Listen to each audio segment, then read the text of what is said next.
I initially reached out to you, it was unbelievable because at first I heard about it through my wife. That was the whole thing, and I was just like, I don't want this pressure. I got this. I can do it on my own. Don't worry about it. I'll figure it out. And honestly, I did not want to reach out to you at all. And I remember you sent me a message just to start it off. And I was like, well, crap. He reached out to me. That means I have to be the good guy. I have to actually own up to my feelings and, you know what, just bite the bullet and actually try and figure this out. Right. Because deep down, I really didn't want to. Oh. I was still trying to figure it out. But when I first talked with you, I was like kind of skeptical. I was like, you know, like maybe he can help me, maybe not. And then within, I'd say probably 10, 15 minutes, you figured out something that I didn't even know about myself, and it just felt, I felt relief, like a slight relief for the first time in my life. And I said, all right, if he can help me find just small relief like that, I wouldn't mind doing this every week and feeling more of that. And so, in a sense, just finding that relief through the small 10-minute conversation that we had before we got into the depth of what everything entailed, that 10 minutes of relief gave me hope. That, you know what, I can get away from this. He does know what he's talking about. And from there, I was just ready to learn more and eager to learn more. For the record, your wife told me to text you. That's the only reason I sent you the message. That makes it all the better. So I was like, fine, I'll send him a message and see what he does. So how long had you been dealing with addiction? What had you tried before? Okay, so I've been dealing with addiction since I was, I'd say 12 or 13. I can't remember the exact year, but I was in junior high, and I stumbled across it through friends at school, heard about it, and then just, it was almost an everyday occurrence after that. And I had a harder life before that with how I coped with my dad's passing. And that's what kind of brought me to, you know what, this feels kind of good. I'm going to hold on to this. It became habit forming until my parents and the church was like, you know, that's not what you're supposed to do. And then it became almost kind of like a battle with the addiction, because it felt good. What they were telling me was true. I wanted to fix it. And sometimes how they reacted set off things in my head like, oh, I should react this way to them. And I was angry. I was bitter with them. And I tried to really resolve it on my own until it got out of control, where I felt like I didn't even know who I was. And I'd start seeking out. I'd say about a year into it, I started talking to my bishop. I started talking to other church leaders, and off and on, I was able to get some control for a small moment of what this addiction was, and I got enough control to serve a mission, and it still happened there. And I actually met one of my companions on the mission that told me about the 12-step program. Came home, did that, and it helped me. It gave me some relief, but I always found myself going back to the same thing. Saying, you know what? It's getting out of control again. I have to manage this. And then I manage it, and then it just, same cycle, over and over. And I noticed that for however many years it's been, but since I was about 12 years old. Right. That same cycle almost every week to every month. So then this crazy guy with the beard pestered you with a text message. And so you jumped in. How soon was it before you started finding some changes inside of you? Yeah, like I said, even in the first conversation, I felt a little bit different. But more than anything, I'd say within the first week of just going through the process and looking at your material, seeing the things that there was to do, it was almost like I was trying to prove to myself that, hey, you know what, this hope is maybe just one email at a time. It almost became from me trying to prove myself throughout that first week to, while this is helping me, I'm no longer proving it. I'm proving to myself that I can be normal. I can be myself and not have to worry about anything. And it didn't, in a sense, it almost came like it wasn't even about pornography itself. It was more about just me being the best person I could be and feeling happy all the time. Yeah. What were some of the biggest roadblocks or things that you struggled with along the way? I think one of the biggest roadblocks, more than anything, was self-doubt. Self-doubt became very relevant after I started to see that, okay, I can be myself. There's always that voice in the back of my head, that's not you. Go back. Go do what you know to do when you're upset, when you're angry.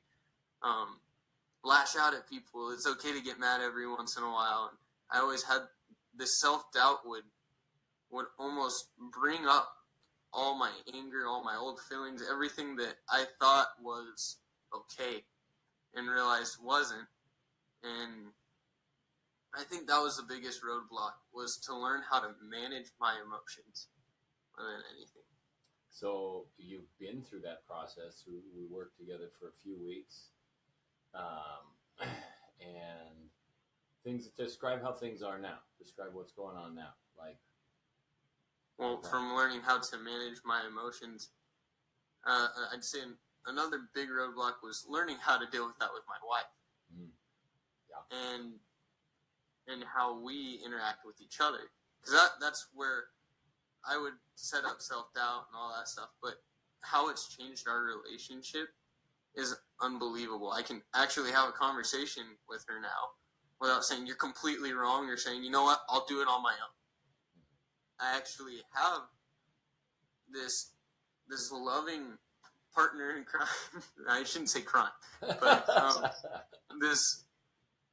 I have my wife next to me, my best friend, and we are doing things together. We are handling the stress that comes from a daily life together. We're first and foremost, I'm doing it by myself, and it creates this relationship where we can just talk about anything and everything and feel okay after every conversation, and there's not a single worry about what's to come. So what has that meant to you then, to be able to have that level of freedom inside your relationship and your own life? I realize that it's to have that in my own life and in my relationship is that I can finally reach out and be the person I'm supposed to be. And I can be myself and say, you know what, like, today's gonna be a good day, no matter what happens. I can achieve my goals. I've had many goals in the past, but now I feel like I have a set focus lane on what I really want to do, how I can help people now that I feel okay with myself, and more than anything, just be the best husband and eventually father that I can be, and honestly just give back to this life everything that I now know, which is just pure love for myself and for everything. So how long did it take you before you started feeling really free from the addiction? Free from it? I would say it took me a few weeks.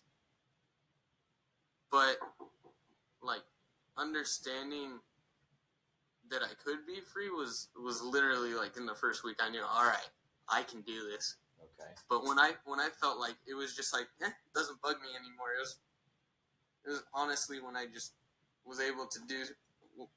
I mean, I guess one of the tasks that he had me do really just brought out this different person that was like, that's not even in my life. That's totally has no reins on me anymore, and I feel great. Awesome.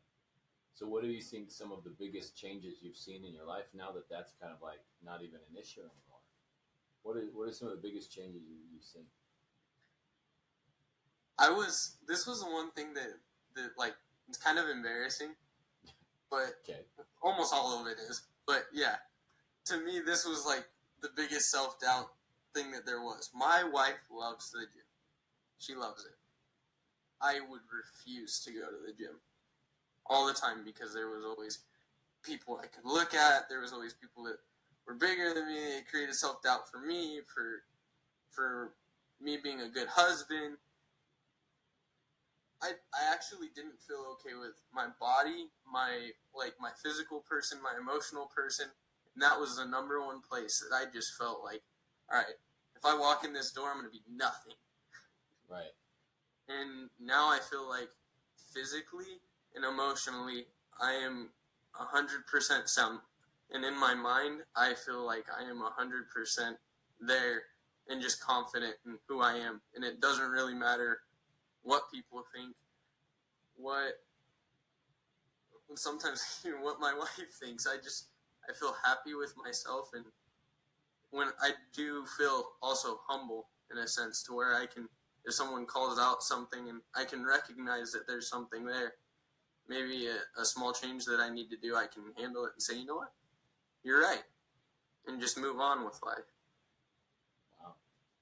So what would you say to somebody who's like on the fence, who doesn't want to talk to this bearded fellow, who's like, oh, I don't even know if it's possible. I don't even know if it's possible for me. Maybe I'm that one guy who it's not going to work for. What would you say to him? I was that one guy that said, that's not going to happen. You won't change me. And I realized it didn't become about you changing me. It was honestly about understanding that I can change myself. You just had a little bit more knowledge that I didn't understand at the time. You've gone through the same things, if not a ton more. And it really brought me to understand that it's not about who helps. It's about really what you're willing to do for yourself. So, any final thoughts or anything about the process? 100% worth it. Good. And honestly, it's the closest thing I can say is to pure love, is just feeling you're able to be free of everything else and feel like yourself. That's great, man. I appreciate it.